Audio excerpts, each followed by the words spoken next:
قرآن کو سمجھنے کے لیے عربی کا سیکھنا ضروری ہے۔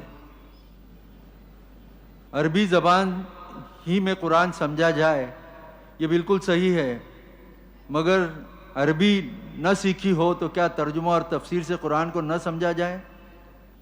نہیں، میں نے یہ کبھی نہیں کہا، اور ظاہر بات ہے کہ جو حضرات اس عمر کو پہنچ چکے ہوں کہ اب ایک نئی چیز سیکھنا، عربی زبان سیکھنا ان کے لیے ممکن نہ ہو، وہ تو معذورین میں شمار ہوگا ان کا، وہ ترجمہ پڑھیں، تفسیر پڑھیں۔ لیکن یہ کہ وہ نوجوان جنہوں نے ڈاکٹری پڑھی، انجینئرنگ پڑھی اور کمپیوٹر سائنس پڑھی اور کوئی بزنس ایڈمنسٹریشن پڑھی، ان کے پاس کیا عذر ہے کہ وہ عربی نہیں پڑھ سکتے؟ وہ عربی پڑھے تبھی قرآن مجید کا صحیح تاثر وہ لے سکیں گے، یہ ضروری ہے۔